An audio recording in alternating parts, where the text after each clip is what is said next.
You're listening to the Paracasual Destiny podcast. Hi, everybody. I'm Soultime, and this is episode 36 of the Paracasual Destiny podcasts. Wow, we've done more episodes than how old you are, right, Daniel? We've outnumbered you. True. We've outnumbered you and Romance Girl, for that matter. Yeah. Yep. We're about a quarter of the way to Soul Time and Sally Bug. Anyway, how's everybody doing on this dreary Saturday morning, at least here in southern Maine? Okay. I'm fine. Oh, it's okay. It's we have a weather system moving in. It's nice right now, but we're expecting some dreary weather as well. Mm-hmm. Yeah. Well, it was super dreary, but much less now that I've had a couple sips of coffee here. So, lots to talk about. Wow. Destiny has been trotting along at an even clip story-wise for us lately. And has anybody been able to get on in the last couple of weeks and do anything? Oh, yes. Yes. We have over here. Okay. That's good. That's good to hear. I've got to say, medium. I've been playing some other video games, so I've kind of been splitting my time between 3 or 4 games, including Destiny. So we'll say my game time is maybe 75% reduced for average summer playing for me. That's not allowed. Yeah. No, I hear I'm gonna you. put it in the chat that we're looking for new professional casual Destiny players to take your spot. Professional casual. Professional casual. Professional casual. Anyway, for just to look over I looked over the past couple of TWABs since the last time we broadcast, and interestingly enough, it seems like in both TWABs they're just talking about what's coming July 6th for the most part. So maybe we can react to some of those. The weapons patches and... Yeah, the first thing I noticed was, and this was TWAB before last, 'twas the TWAB before Christmas and all through the house. The Moon and Dreaming City weapons with new perks are arriving on July 6th, which, according to my watch, is next Tuesday. What? I'm excited for that. I don't know why, but I am. I'm just super nostalgic. It's probably why I love Destiny so much. So the opposite of sunsetting. Yeah. Yeah. I'm a fan of reissuing, in all honesty. I enjoy it. I enjoy seeing the new perks. And that's right, new perks as well. Some of those weapons. Sweet. Right, and it's nice to have the opportunity to get some of those old weapons back that you deleted because they were sunset, and now you have an opportunity to get them back, and potentially with even better rolls than what you had before, since the perk pool has. I feel like changed. I never fully finished Shadowkeep, and I've been able to go back. Basically, it's where what I'm doing is going back with my alt characters and revisiting the missions and things. And also just getting some of the, I'm interested in maybe doing those nightmare hunts a little more than I did. I never really fleshed them out. Maybe did each of them just whatever the requirements were to progress things. And go back, maybe try a few time trials in those. But I just love the aesthetic of the moon. I'm just a moon maniac, basically.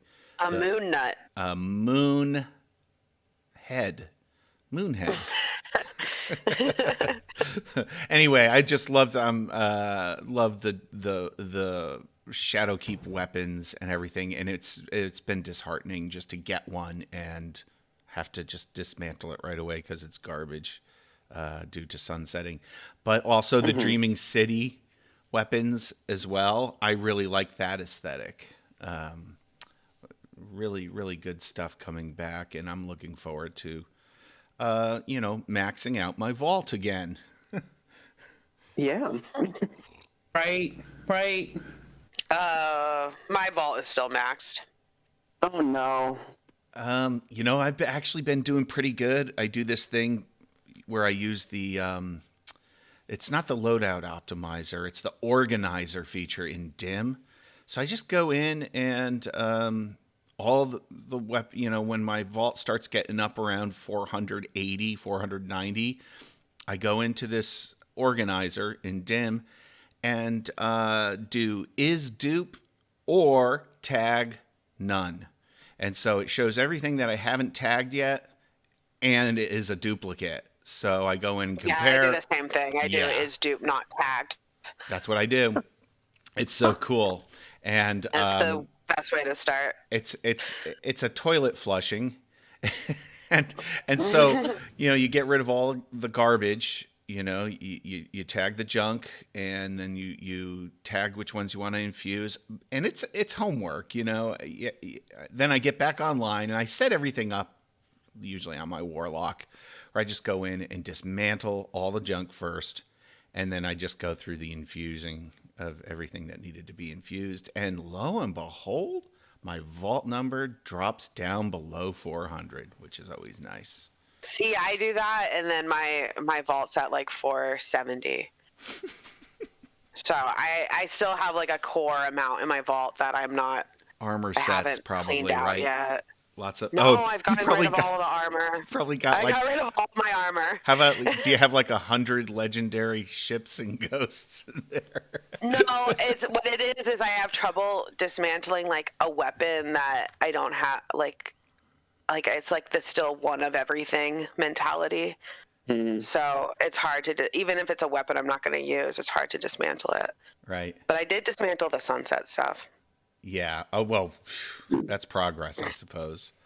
Now, would this be remedied if the collections, like if you could pull a crap roll out of it? Oh yeah, for sure. Okay.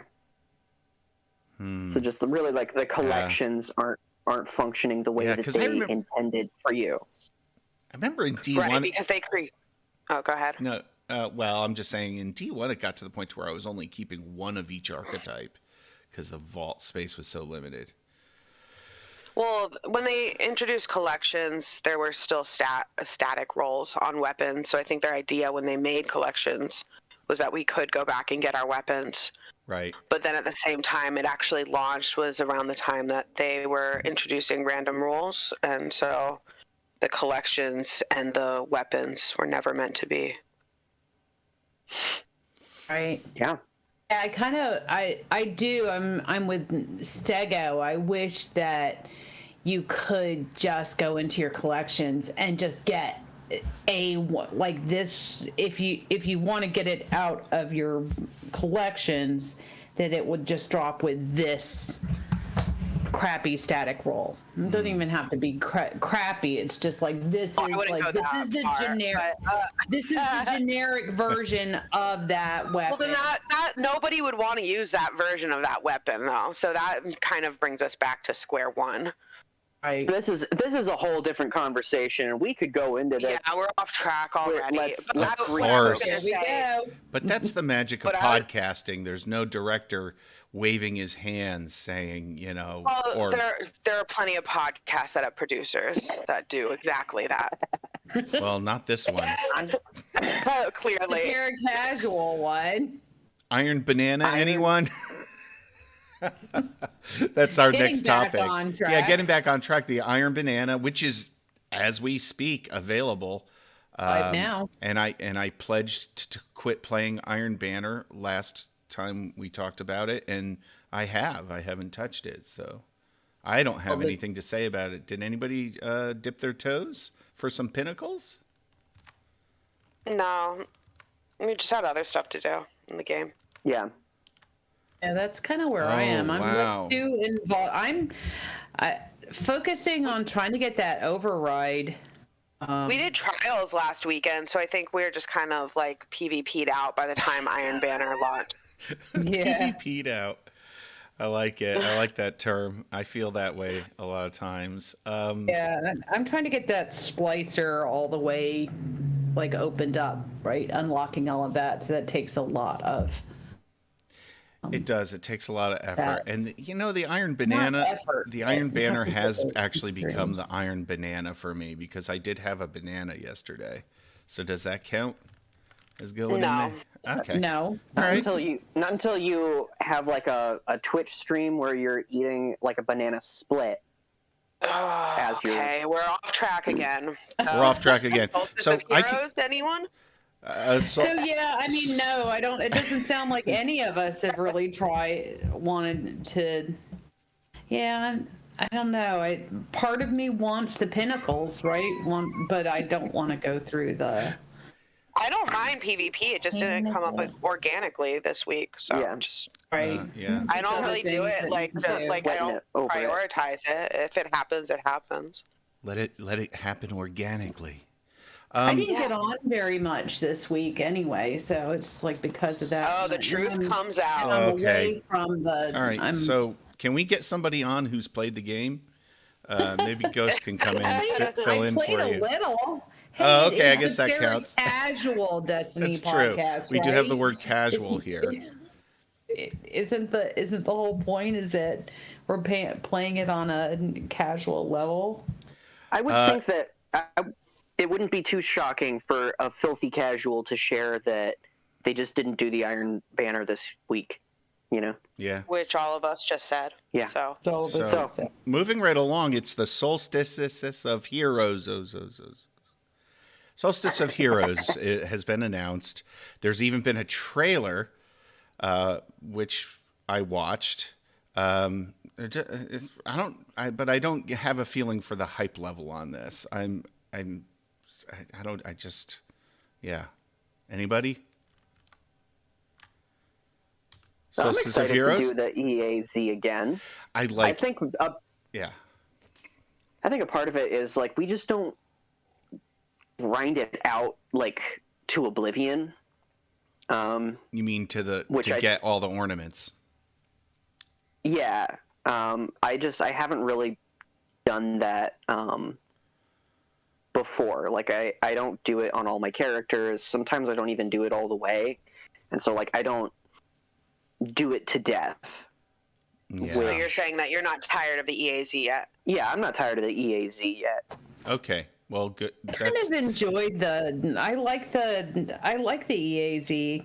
It's something that's different enough from the other things that you can do in Destiny right now that it's kind of nice and refreshing to have a different activity to do. I'd like it as a mid-summer. seasonal event. I mean, I told Green Stego this, but I'm actually have fallen off on the holiday activities having, or the holiday events having a dedicated activity because I think it's too short of a time to grind out one activity, and it does get very repetitive. I like you can kinda get seasonal bored with it. activities because I'm not tired of Override yet because I have the whole season to do it. I don't. I can play it a few times and then play something else. I don't feel pressured to like play it nonstop for 2 weeks or 3 weeks on every character.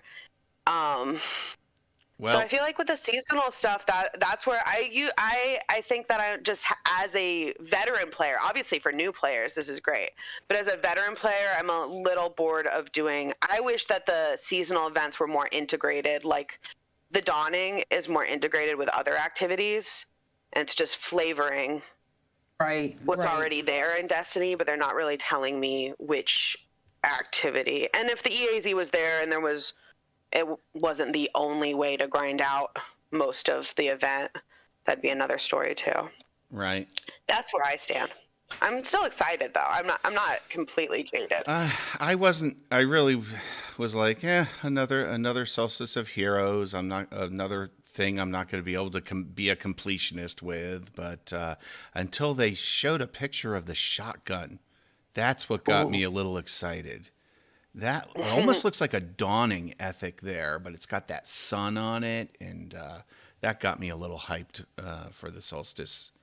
Something to chase. Yeah, and I was Means that- I was surprised. I thought people like some of our clan members would start salivating over the shotgun, but oh no, Logan goes in and posts in our Discord. Calling him out. I'm calling him out for this. He's hyped about the armor set. The armor's cool though. It is. It's very cool. He's got a point. Solstice armor's always been beautiful. Like, Yeah, I let's feel get- like let's get that's that out of the one way. of those.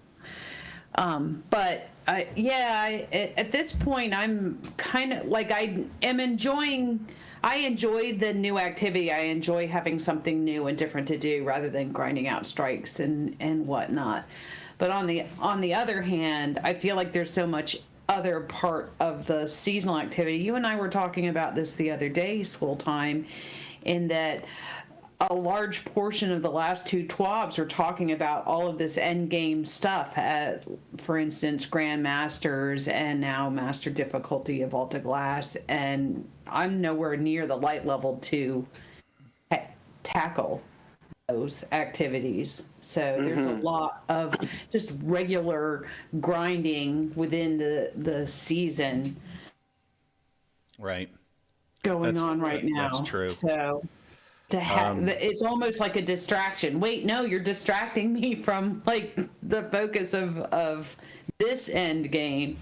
So Yeah, but we were having this discussion, Sally Bug, about how it's been a lot of emphasis on PvE endgame lately, and the other announcement, and basically I think it just happened the past reset, is the Vault of Glass Master Difficulty was announced. Is that correct?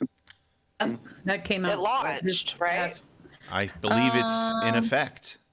Is it? Or did is it launch another now, or is it launching on the July 6th? Another 6th. thing that's coming on When the in 6th. doubt, The next week. When in doubt, July 6th. So it comes out July 6th, and I guess they're going to have adept weapons with adept weapon perks. Time lost weapons. Yeah, time loss weapons. They didn't call them adept. Oh, they're not called but they said they adept. worked. They're gonna Yeah, work 'cause if it's similar adept- to adept. Okay. Yeah, Is in it that it's just like cooler. is it enough for us to want to aspire as casual players to go into a master raid? No. It's not about what we want. It's about our level. And no, this isn't for us. Okay. I can Zip. absolutely Moving right along. Like on the level that it is.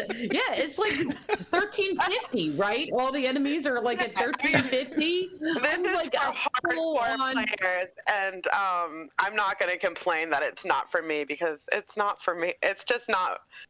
If I did want to grind that much and dedicate my life to getting into higher tier content of Destiny, Yeah. could I do it? Yeah. Yes, but like you said, I would have to like stop playing other video games. I would have to, Yeah. cut out some other things in my life that I'm not willing to. So right. it's Yeah. As an advocate Like your for the life as a game- whole. So. As an advocate for the game that I love, I'm happy that they're putting this out there for the people who maybe this is their only game. I call it And they Sally have Bug. that end- Sally Bug. end game. I call that being glad for glad. Yeah. exactly. I mean, right. I'm happy that it's there for them, but as a casual player, it's like I don't have any interest. It's like I like to be challenged, but the Vault of Glass on normal difficulty challenges me just enough. I don't need to take on Exactly. higher And end stuff. if we remember Destiny 2 Vanilla, this was like a big conversation point, is like, is there enough for every player of every skill level, of Sure. every dedication level, even? Depth of difficulty. Right. Yeah. Right. Yeah, Exactly. and not just difficulty, but also like payoff for players who do want to dedicate more time. Is there going to be an avenue for those players? And before there wasn't, and I would say now there is. Yeah. Right. Good point. Yeah. Very good point. And that brings us. That's a perfect. I'm sorry. For me, it's still satisfying those who kind of are in our casual category, and that there's still plenty of their stuff to do, and I don't have any FOMO. That I can't do I can't grind grandmasters, or I can't do like master. I'm fine with that. Like, I still haven't gotten the latest exotics that you get from doing the solo. Like, I think. Wait, you don't have Conqueror yet? Oh, and that brings us to our last topic, which I don't know. It might be a sensitive topic for some. It's the huge mid-season Sandbox update. This was in the last TWAB, and it just went on and on and on. But they are definitely shaking things up, and it's unprecedented that it would come mid-season, an update of this magnitude. And they kept warning that, this isn't normal. Don't expect this all the time. But we figured now's the time to start in so that they can start gathering data for the next season's update, right? Mm-hmm. This is a welcome change. Sure. I watched Aztecross. I read through it briefly, but man, I don't remember. There was just so many things in there. I know they're hitting up shotguns. They're hitting up the 120 hand cannons, all the biggies that. But this is the benefits of a live game, that you can stir the pot a little bit and rearrange it, and make it fresh and new, and there's that sort of honeymoon period after they do this, where everybody's scrambling to find the new meta, to find what works. All these other things come flooding in to fill the void after other things go out of favor. So I'm excited about it overall. I think it's healthy for the game for them to do this, and I'm really glad that it feels just like they're dedicated in making a huge effort.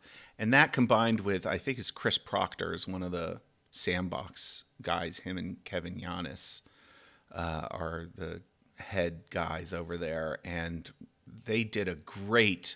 I don't know if Romance Girls Green Stego, you guys have heard it yet or seen it. It's the Firing Line podcast, which is a subsidiary of Destiny Community Podcast, and it's PvP guys talking shop, and they had both of those developers on, Kevin Yanis and Chris Proctor, and it was great.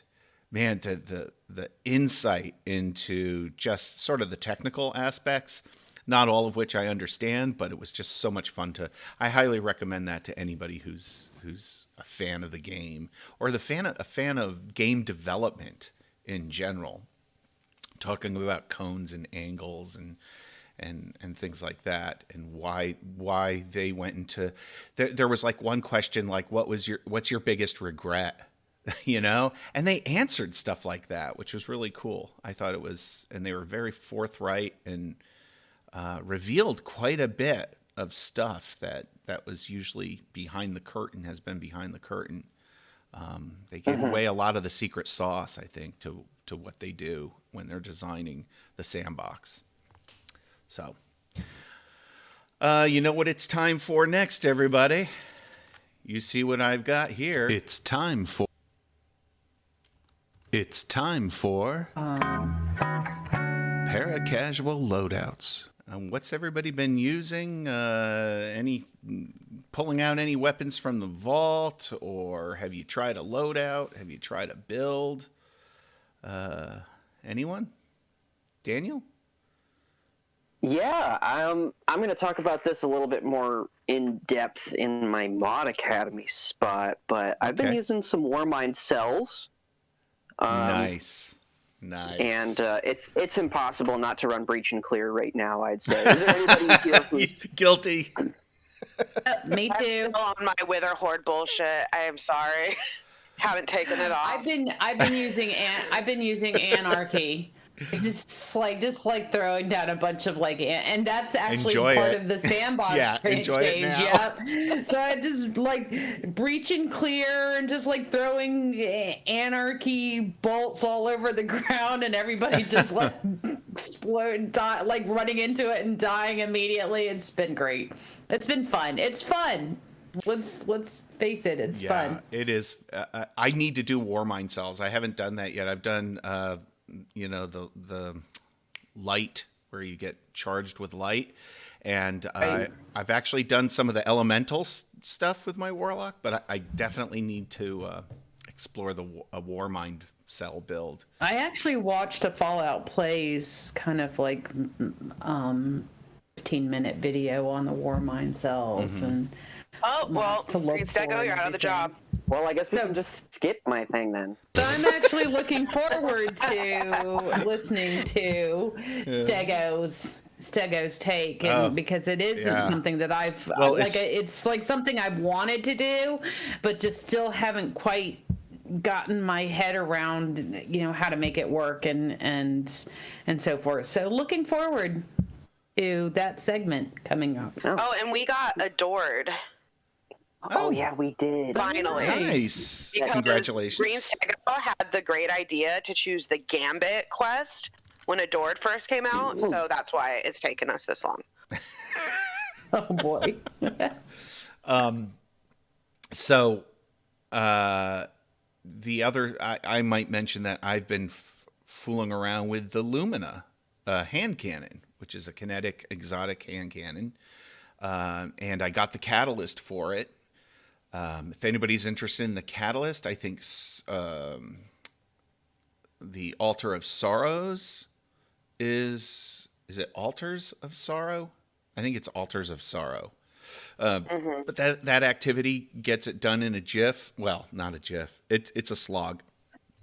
Yeah, but also I did the tail end of it in overrides. So overrides are another great place. Any place, because it's overcrowded.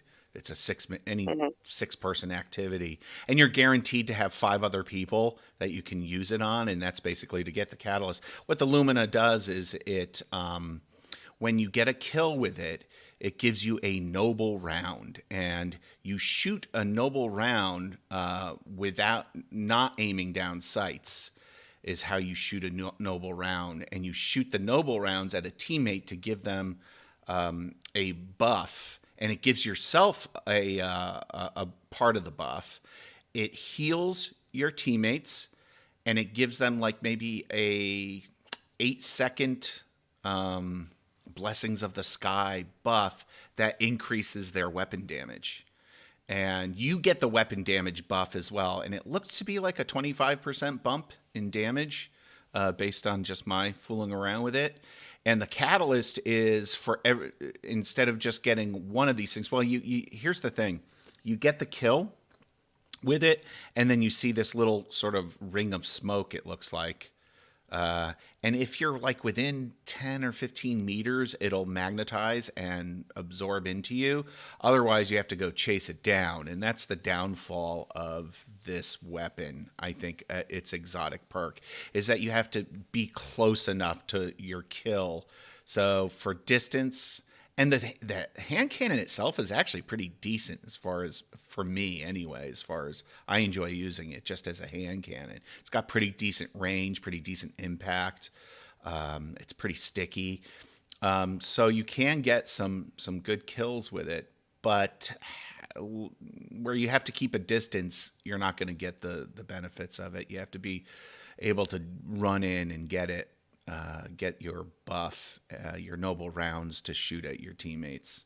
Anyway. Yeah, I think they probably did that on purpose so that it wouldn't mess up the PvP sandbox too much. Right. Yeah, you do have to. That it would be like a high risk, high reward thing if you ran in and to pick up that circle or whatever. Or you're an invis hunter, but I mean, invis hunters don't really make that much of a difference in PvP. Yeah. Oh, don't say that. Flawless execution can be one of the most powerful abilities in the game.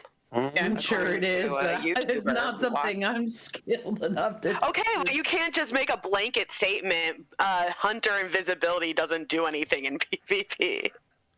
I didn't say it didn't do anything. I said it doesn't do much. But I was doing. I was actually saying from my own perspective, like for me as a casual and non-PvP player.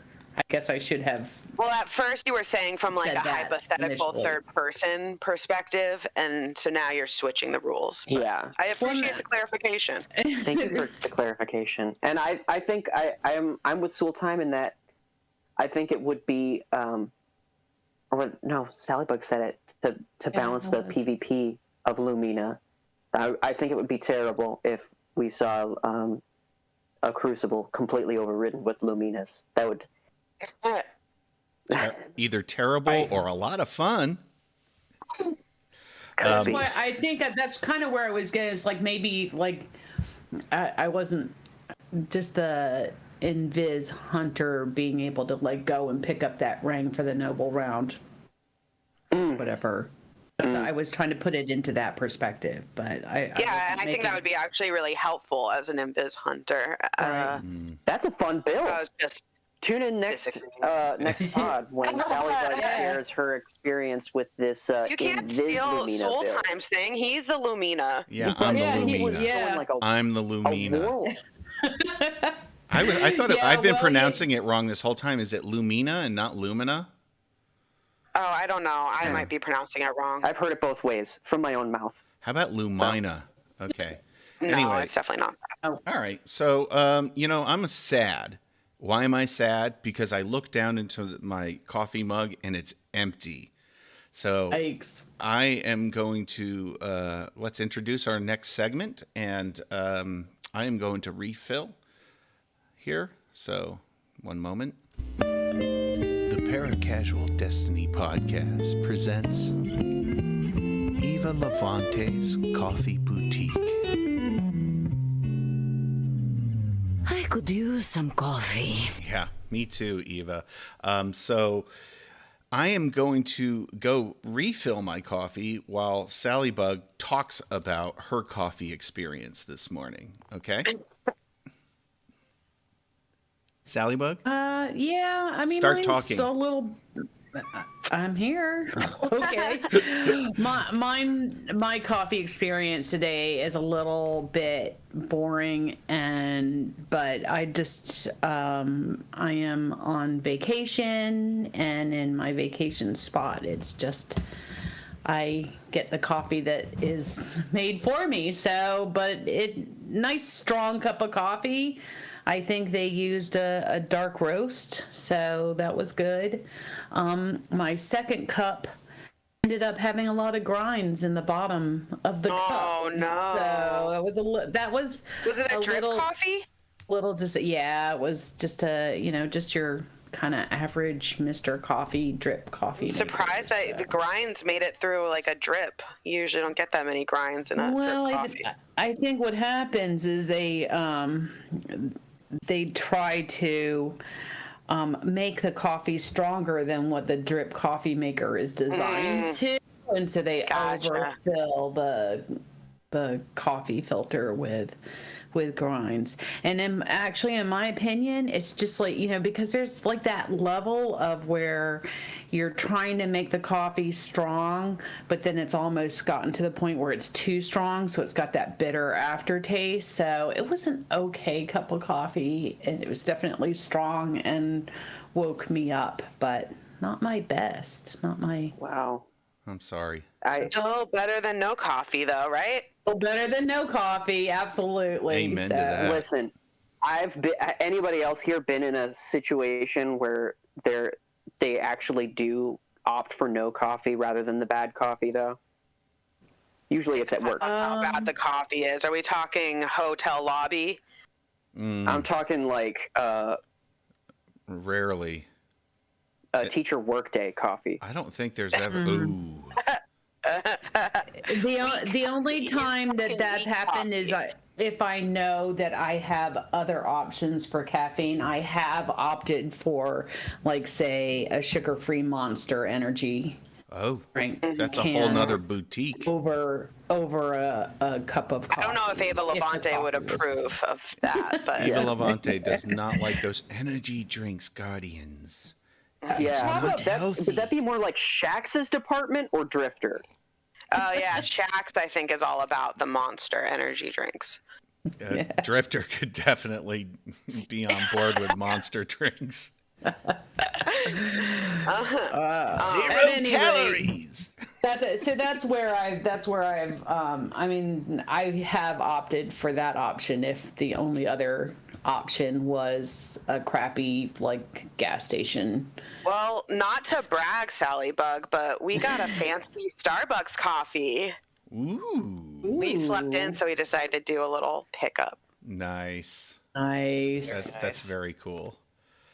And thank you to the viewers for tuning in for this coffee boutique The sponsorship. and the Yes. sponsorship. Sponsored by I mean, Eva herself. I was kind of this is why you try to limit your expectations, right? Because when Sultan was like, take it away, I was envisioning, or I guess hoping for, like, almost a coffee commercial-esque painting from Sally Bug, for her to paint a mental picture of just this, like, slightly chilly, but just like a beautiful laid-back morning with Setting a the cup bar of very coffee. high. And I don't know. The poetry reading is down the hallway. Okay.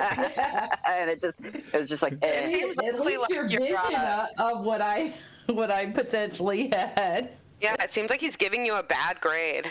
I did. I C definitely minus. got Just for telling the truth. Give me your coffee commercial. It's real life. Sometimes the coffee isn't great. Yeah, that's exactly right. I burst your Reality. bubble. But Reality podcasting. The view out my window while drinking the cup of coffee was fantastic. So Nice. we've got that going on. Yeah. Well, I'm glad I didn't go up there now. Okay. Bring your French press when you go up. Yeah, exactly. I am nice cup going waiting to take a short break while you guys transition Are we to the ready next for the next segment? All right. I think we are. Get it to. Ugh. Why is it doing that? Get it together now for Green Stego's Mod Academy. All right, Green Stego with his popular segment, Mod Academy. Take it away, Daniel. All right, everyone. We've been covering some basic mods lately in the Mod Academy. We're moving over to the combat slot, though. The combat mod slot. So, in your armors, where you can slot your mods, we can we went through like what you can put in the helmet one specifically, and there's like a general mod slot where you can just like boost your stats. But all the way at the end, there's this combat mod slot, and there's like 3 different categories of mods that you can put there. There's like the Charged with Light builds. There's the recently introduced Elemental Well builds. But today we're going to be talking about Warmine Cells. Introduced, over a year ago. Yeah, they've been out a while.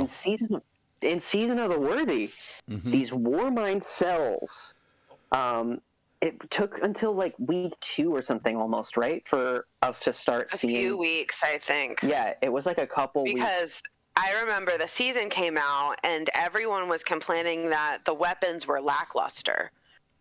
Mm-hmm. And no one had figured out how to use Warmine Cells with the weapons yet. And once the mods started getting released, they were like, oh, maybe there's more to these. There's more to this season. Yeah. And you can see in my hands, I've in this slide there, I've got the 7th Seraph hand cannon there. So there's a slew of weapons, which, I mean, they're not like crazy meta weapons where you're getting rocked by the 7th Seraph and the Ikelos weaponry in the Crucible or anything. But when you are rocking them in PvE, and you've got some of these mods equipped, man, they really shine. So there are... Basically, if you just have one of these mods equipped, what you want to do with that Warmine Cell is you want to shoot it, and it's like a little bomb, and then it blows up and takes a bunch of dregs and acolytes and thrall with it. But you can enhance these Warmine Cells with additional mods in the combat mod slot. So, say you're interested in rocking these Warmine Cells. You want to put at least one of these mods in your combat mod slot, and you want to have a 7th Seraph or an Ikelos weapon equipped. Depending on what kind of armor you have, the elemental affinity is going to determine what you want to do with that Warmine Cell.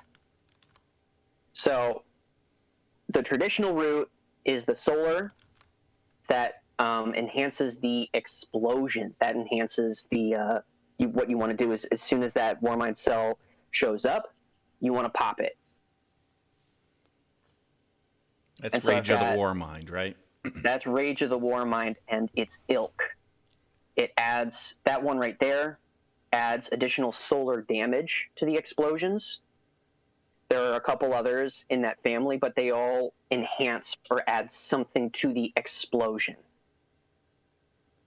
So for these, if that's the route that you want to go, your armor, you want to have mostly solar. And so that's when you can do things like add a damage over time effect to your explosion, add a healing effect to your explosion that heals you and your allies, get charged with light by killing multiple enemies with an explosion, produce an orb of power by getting multiple kills with an explosion. So if you want to spawn those Warmine Cells by getting kills with the 7th Seraph and Ikelos weapons, and then cause those explosions, then solar is your route. But if you have arc armor pieces, those mods have like a different flavor to them. What you actually want to do is you want to run over to the Warmine Cell and pick it up like it's an orb of power or an elemental well. And then it gives some kind of a perk upon picking it up. It could be giving you melee energy for your melee ability, because as we recall from last week, Arc has a focus on like melee abilities. So that's one of its perks. Mm-hmm. Or giving you a in this one that I've got up on the slide deck here causes a little burst of arc energy. And then the other thing you can do with it is just kind of leave it there. And so that's the Void mods.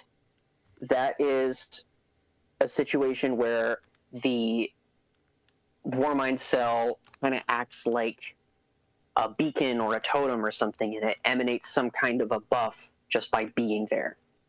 And so you can see the power of Rasputin there. You gain a bonus to weapon damage against enemies that are near Warmine Cells. And so that's the kind of flavor that you can spin on your Warmine Cells with these Void mods. And so you can also have it be like you take reduced damage from enemies that are near a Warmine Cell. These Warmine Cells last longer is another Void Warmine Cell mod. So can I interrupt you for a minute? Yeah, go ahead. I have this burning question. So when people are doing Warmine Cell builds, do they do a mix and match sort of thing, or do they tend to stick with one particular affinity? They tend to stick with one particular affinity.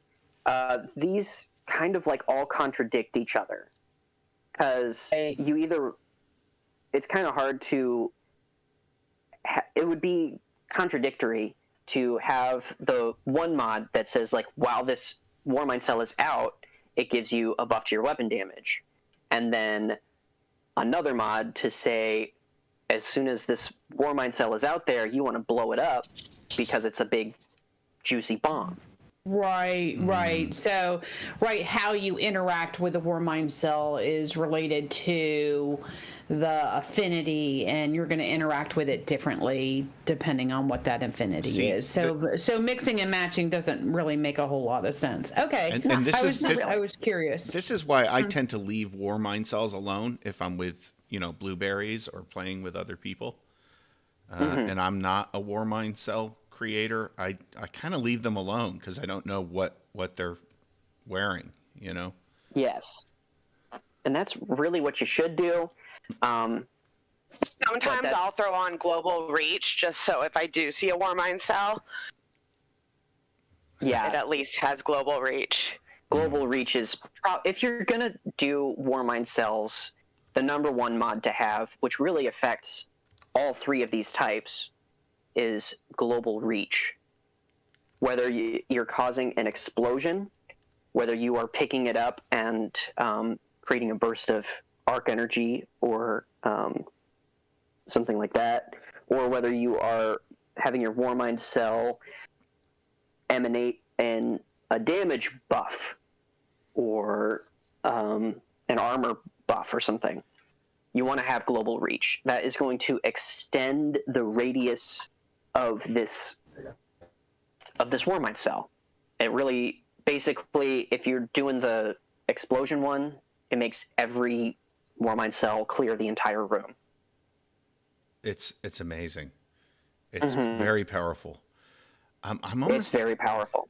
As you're talking about these, how about this? That imagine a fire team of 3 maybe doing a dungeon, and they're all the same affinity Warmine Cell build, right? Everybody's on the same page. Everybody's creating these things, these cells everywhere.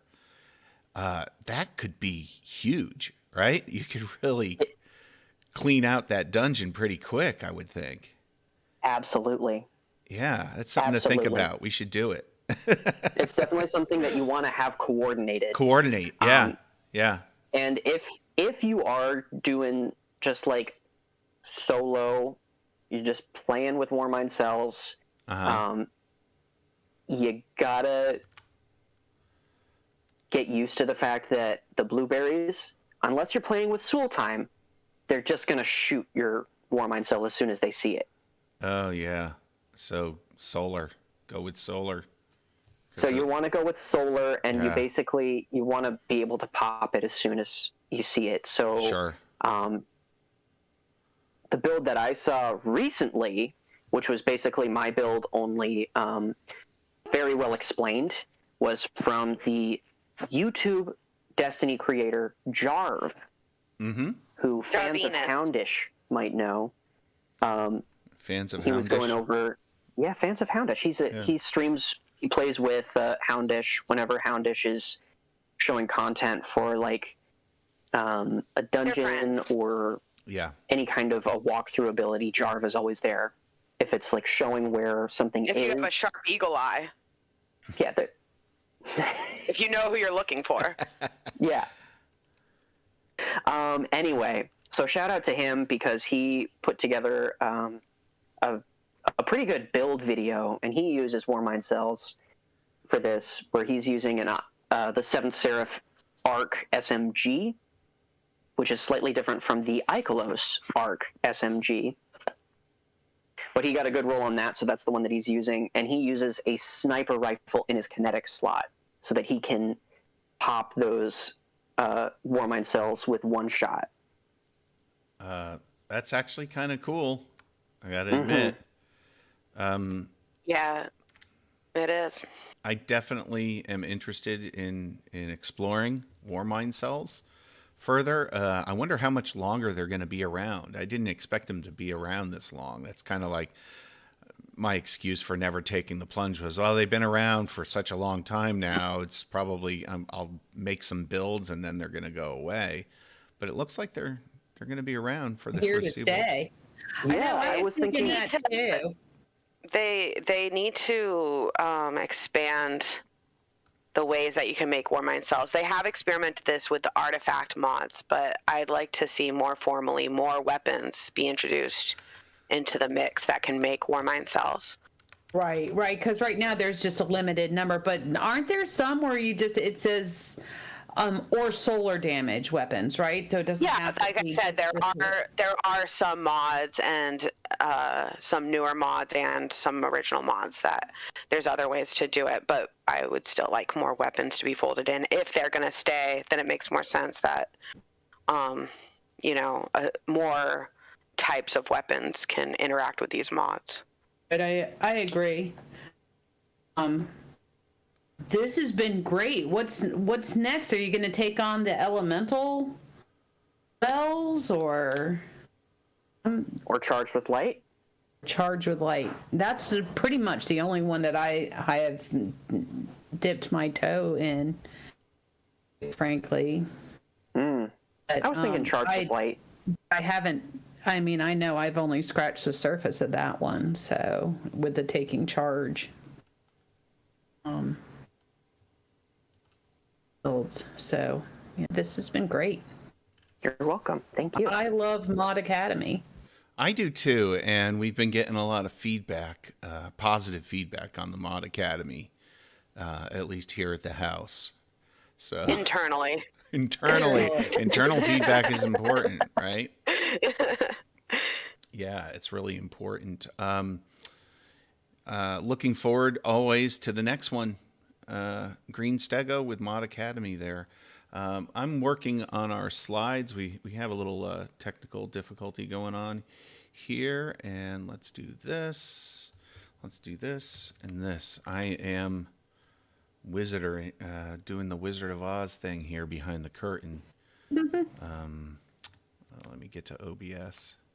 That wizard came from the moon. Thank you for that segue into our next segment. That's the perfect segue into what I would deem another positive feedback. Get ready for it, and bless you. The Paracasual Destiny Podcast presents A Touch of Grimoire.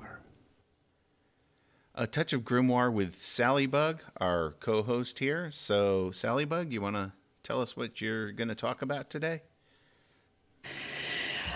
Yes. So, outside of the ongoing story that's going on in the Destiny world, but again, trying to not give any spoilers away. It took us until, yesterday, Soul Time, to finally do the story mission and do the splicer quest. Right. The final one. Right. So I'm thinking that there's others who may not have done that yet. So I thought maybe we'd go into that. But I also looked into the lore books, and most specifically the Endless Night. And one thing that I will give a shout out to Ishtar Collective, which is kind of my go-to place for lore. They've introduced spoiler warnings now. And they'll put a pop-up on the screen and say, this has either just recently been released, or this has been released through the API but has not been released in-game yet. So shout out to them for putting that up, so that other people are aware that I think Yeah, spoilers have been a huge issue this season. Yeah, especially, the community has been very kind of outspoken about it, and in a good way, because it's been such great storytelling that a lot of people really do just want to experience it organically, the way Bungie kind of intended it to be experienced. And so I'm appreciative that they're sensitive to that. So I thought I would be sensitive to that as well, and not address So my son got the story, but do the story mission, enjoy it. It's very amazing. It's a continuation of what we've discussed in the past, at any rate. So I did a lot of kind of backwards research and thought I would pick up on the lore because I found it interesting from the Trials weapon that I got a few weeks back. And help me out with the pronunciation here. I was hoping that Sharuya. Sharuya, I was hoping you would help with that. I actually don't know. I mean, I have no authority on that. That's just No, Sounds but good to that's me. like Sharuya. I didn't know that what you were talking about when you said Trials weapon. I was saying Sharuya. I've heard it Sharuya, but it kind of, I think it's anybody's guess because that name is a made-up name. I looked it up on the internet and I don't see it. There is a Hindu name with a slightly different spelling as Shayura, but that's And not. of course, there's Soraya in the tower. Right. So No relation. no relation, not anywhere close.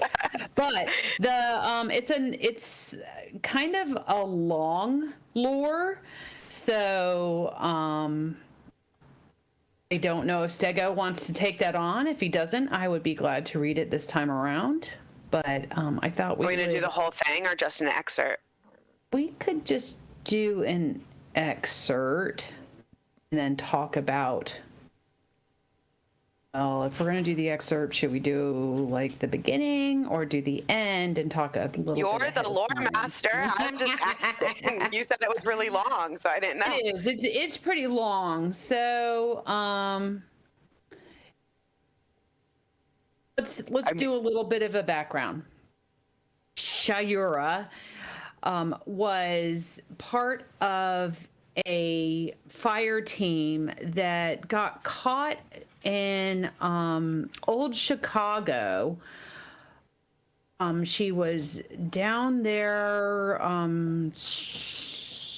fighting something or looking for something at the time that from my understanding they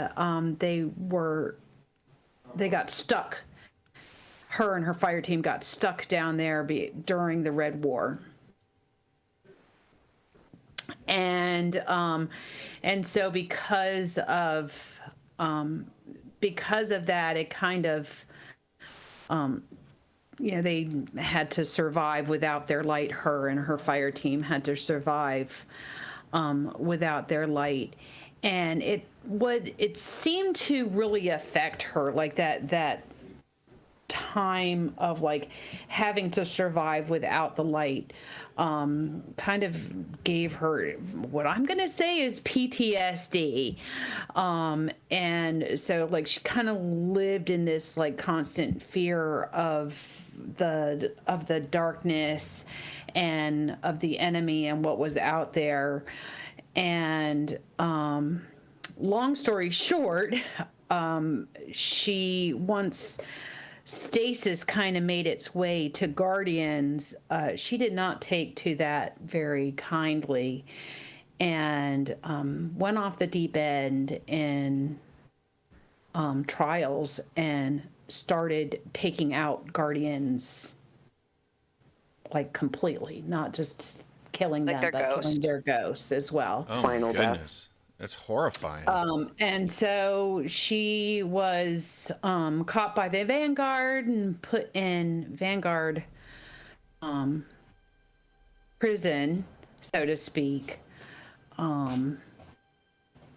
But then, well, let's read this lore entry. So, Sego, if you want to take it away, I would say if you're on the page, start at that second log where it says Venus IS-1A.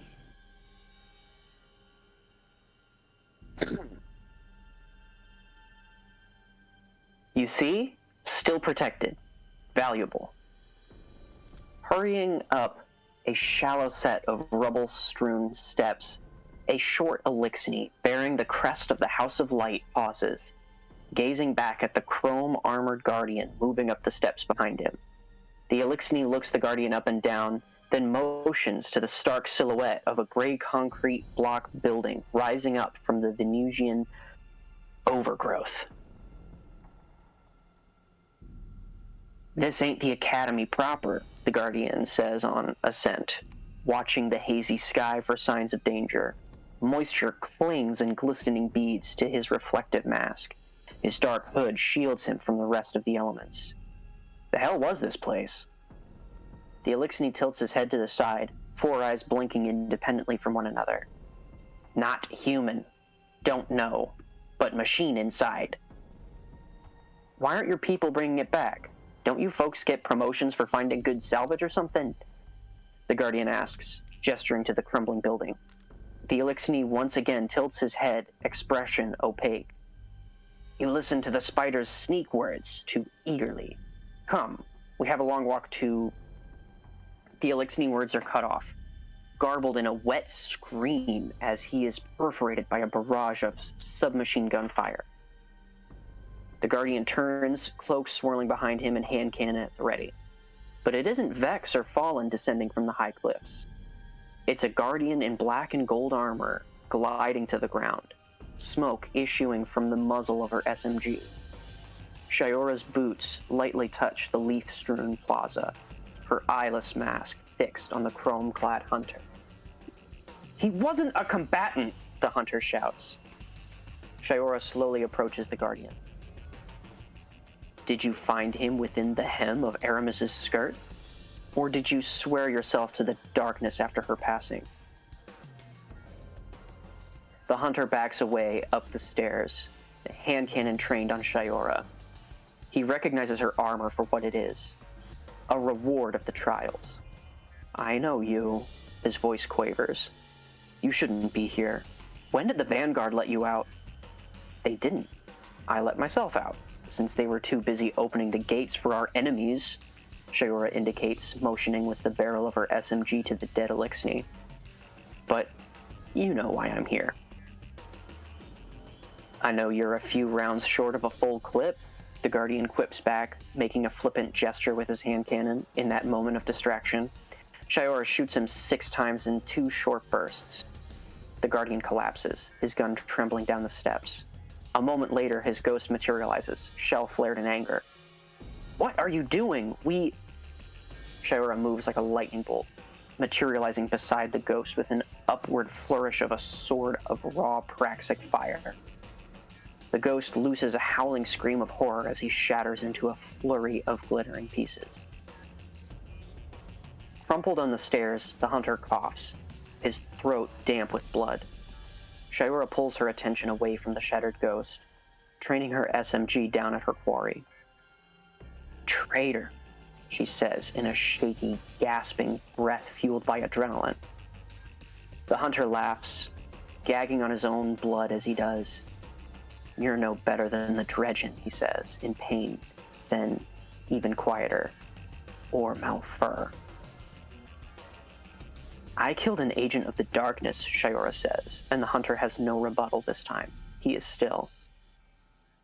Bile rises in the back of Shayora's throat. They come in many forms. Oh, great reading. And I feel like it does tie into kind of what is going on in this story, and that it's complicated, right? Like, I don't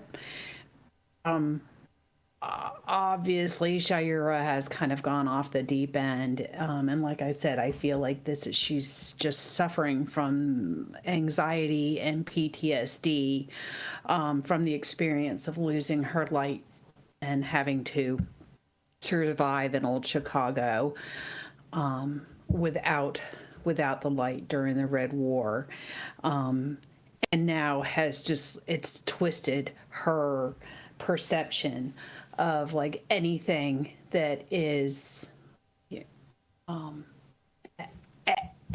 in potentially looking to be anti-light or anti-against the traveler. So she sees any kind of alliance with anyone outside of the traveler or outside of the guardians and the human race on Earth as being traitorous, and is trying to pick them all off one by one. So and doing the same when she saw Guardians taking on Stasis. So it makes me like the gun a little less. I was thinking the same thing. It's like you pick it up, you pick it up, and it's just like, I don't know. From worse sources, Probably, I'm sure. yeah. That is so true. I mean, we've got the last word after all. So. We've got last word, Thorn, Crimson. Yeah. Heck, Red Death was my go-to in D1. Wow. Yeah. The weapons of sorrow. Right. So, but great reading, Daniel. Yes. And as always, and once again, it's interesting. When I was doing a little bit of background and reading this up, there's not really a whole lot more on Sharuya, except for that little bit of the little bit of backstory that I gave. So There's a lot of that in the Destiny universe, that these characters that have little vignettes. right, but it's fun. There's so much there. It's so in depth. So it was nice to come across another little snippet, Nugget. another little I like the lore word nugget. Yeah, lore nuggets. Absolutely. Yep. Well, thank you, Sally Bug, for that touch of grimoire. It's time for our next segment. Let's do it. Sound check. Destiny. Sound check. All right. In this episode's sound check, going to take a look at listen to some music. We're going to kick back and relax and spin a record. I found this. I just recently got some really high quality headphones, gaming headset, and it's opened up a whole new world of Destiny for me. Just the sound effects, the dialogue, the quality of voice, but most importantly, the background music, the soundtrack. And I was so amazed doing the Expunge missions and listening to what they cooked up for those that I decided to play one of those. And there is a YouTube creator named Army Dude 300 who put up a couple of the Expunge tracks. This one is the Distributed Cognition Domain track. And I'm going to read there's a few comments. One from Chewy Armstrong says, this is finally what I was looking for. Well, somebody's satisfied. And then Piggy Master 3 has an interesting comment, 0:48, which and it links to the 48-second mark in the tune. And we can do that after we listen to it. And then Coldraxon of the First Seven says, I've re-listened to this and noticed that the intro sounds worryingly akin to Emperor Callus's on the Leviathan, but then cuts to Savathun's song, which is warbled and distorted, but it's present. And that in itself should terrify you if you know the remotest potential of such a thing. So you can. I don't think I was listening for that Savathun song. I'll listen for it again.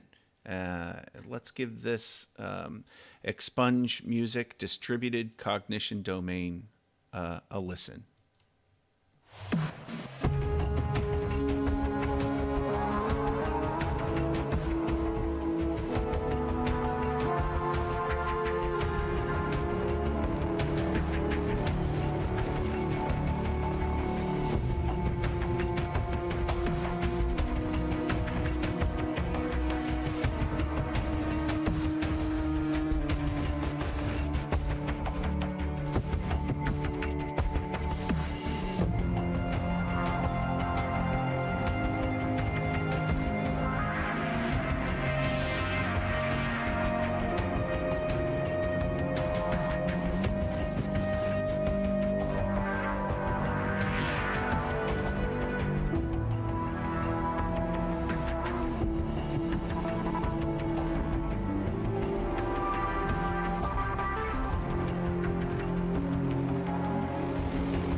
Well, a really nice piece of sonic artwork there from the team over at the composing team over at Bungie.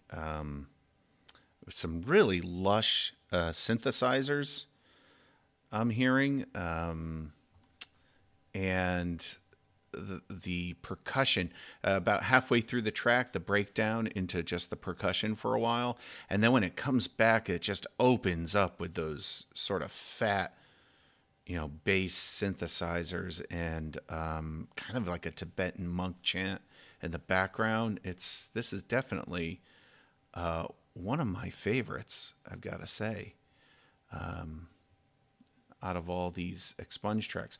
What I'd like to do is go back to Piggy Masters 3's 48-second mark here and see what he's talking about. Let me make sure the volume's up. All right. Here it is, 48-second mark.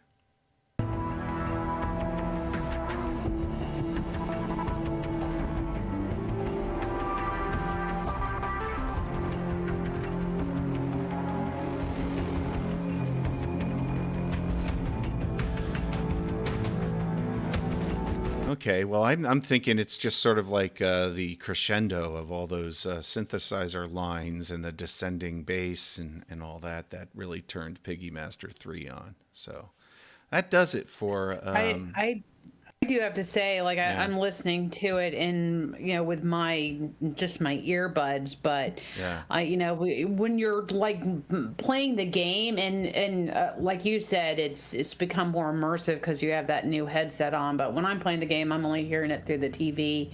Yeah. And wow, like just having the sounds going back and forth through my earbuds, like the Yeah, the isolating stereo is like, wow, it field was is that, yeah, very well utilized. Does make me want to get a headset now. Yeah, I would recommend anybody to we'll put the link in the description, but to look out. Yeah, that comes. Go listen to this with highly headphones. recommended from our their clanmates as well. Yep. All right, moving right along. I actually recently got like a cheap headset. Hope to get like a nice one in the future, but even just with like a cheap headset, just so I could play with headphones on, it's amazing what a difference it is just playing with like, For the sound. your lower tier gamer headset. And you and Green Stego play in the same room, so headsets are like really valuable. Yeah, it's made it a lot nicer, at least on my end, because I can just hear everything clear. We usually have both our TVs down, so this way I can actually turn it up and listen. Your KD's gonna go up. It's intense because you do get that 360 feeling of like where everything's coming from. It's intense. Yeah, you can hear footsteps. Right. You can hear somebody popping their super or whatever from a distance, right? Kind of where direction like it's like so much more immersive, right? It is. And you realize how. I recommend it, even if you don't have the expensive one. I think we got one on sale for like $40, just like again because we just wanted to get one right away. Sure. Right. Sure. Right. Yeah. While we save up for a nicer one, and even that is worth it, in my opinion. So the one that Take the Money and I have is really, really good, but it's on the pricey side. If you can, find it on sale or get a discount, then, or I know that Ghost and those guys swear by the ones that they're using. And the Steel series? The Steel series is cheaper, but got amazing reviews. I looked it up, and so that's supposedly and very comfortable too. So anyway, are we ready for our? You're right, and the one that you and Funny Bone use is the Razer Kyra Pro, I believe it is. Yeah, that sounds right. Yeah, sounds right. Okay. Having some technical difficulties with our sound here. Let's see if this works. Nope. All right. Non-Destiny media consumption. Okay. That's our non-Destiny media consumption slide. So anyway, anybody want to take the plunge on this one to offer something non-Destiny related to the good people? Oh, well, we have been enjoying diving into a little bit of our Nintendo Switch backlog. Ooh, nice. Okay. So we started a file of Cozy Grove is the name of the game. And we've really loved it so far. Neat. Nice.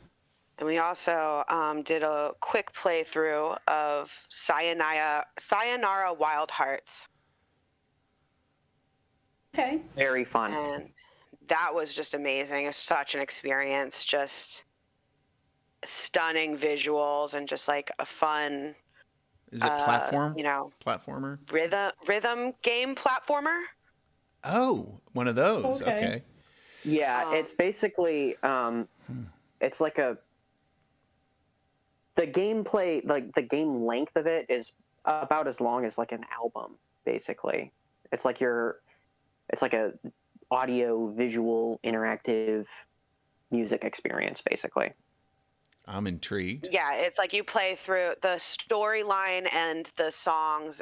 It's what, like 15 maybe songs. so you can play through the whole game in one sitting and experience the whole story and music. And definitely, just if you Google Sayonara Wild Hearts, you'll just get a taste of the visuals. It has a very distinct, neon, pink and purple visual style. Not so dissimilar from Season of the Spicer. I'm thinking Space Channel 5 for some reason, which is the old Dreamcast music rhythm game. Yeah. Which was too short. A little similar, but it's also like, how do you explain that? It's like you're running through something. It's like a What are they? almost There's like a name a for that. rail shooter. Yes, rail shooters. All right, that's what I was trying to think of. Yeah, almost like but there's no. It's not like a lot of aiming. Yeah, there's not a lot of aiming. It's not. I wouldn't call it a shooter, but I'd say that it is more like that than. Okay. Highly recommended. Probably one of the funnest gaming experiences we've had in a while. It's just We don't have a Switch yet, but it's definitely on our. Yeah. Is Sayonara Wild Hearts desire. only on Switch? I think so. It might also be like on Steam or something. Mm-hmm. Cool. Well, I've been playing a little AC Assassin's Creed Unity, which came bundled on the Xbox One that we purchased, and I never played it until just wanted to see what it was like. And it's fun. It's definitely Assassin's Creed game, and it's set in around the French Revolution, so you're in Paris. And the problem I have with it is going back to these earlier Assassin's Creed games. The functions, the buttons are all different on the controller, so switching between the two is very confusing to my muscle memory, and screwing things up in other games. But other than that, it's fantastic. I mean, it's just, the innovation that you could expect from any Assassin's Creed game. And so far, so good with that. Sally Bug, you want to talk about our latest Marvel experience? Yeah, I think from the last time that you and I were on, we watched Civil War and Black Panther. Black Panther was great. Yeah. Martin Freeman. Wow. Absolutely. Completely different role for him, but he's all right. He's all right. And different. all the actors in Black Panther were top notch, I thought. Yeah, absolutely. Yeah, Black Panther is amazing. It's so much fun. I like the character, I like the storyline. And just using African culture influence into the costumes and the design and just the sets, whether it's CGI or not, it's just amazing to watch. And I think you started watching the documentary before, but I kind of fell into it and just sat on the couch and then got interested. Was the series on Monty Python? Oh, and yeah, that's been very fun. Yeah, that's on Netflix. The Monty Python. I watched another episode without you last night. Oh, that's all right. Betrayal. Yeah, a little bit of betrayal there, but it's Monty Python, so it's very, very easy to pick up or put down or whatever. So I highly recommend that anybody who's curious about the phenomena that is Monty Python, or just if you're a fan, obviously you're gonna love it.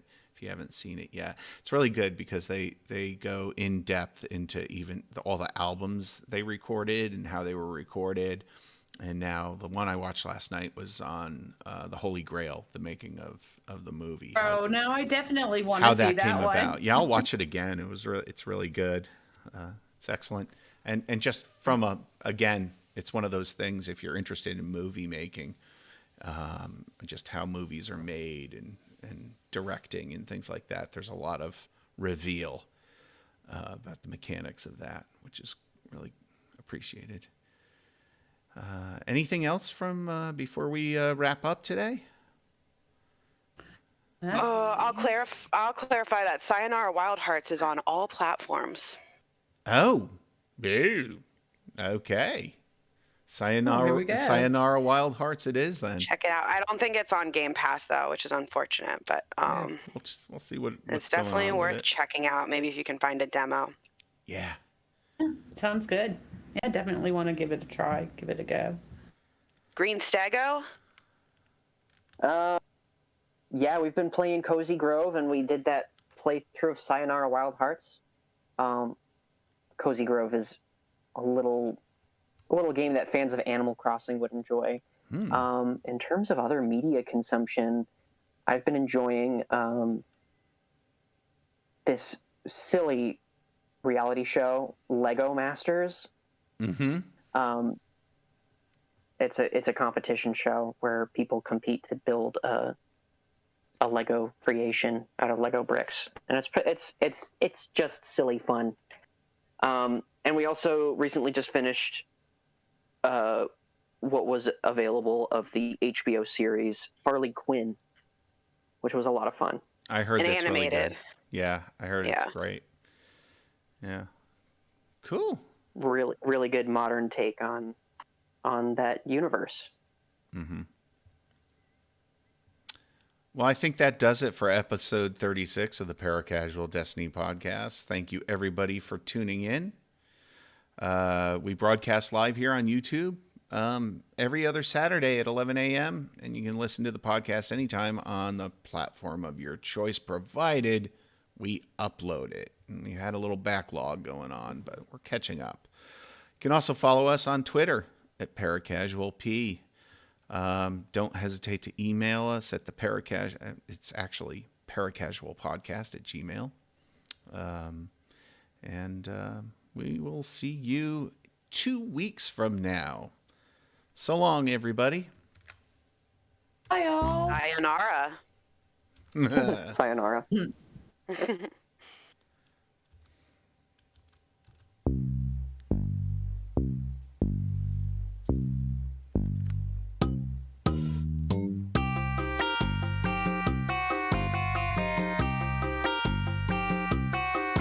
aren't many hitches.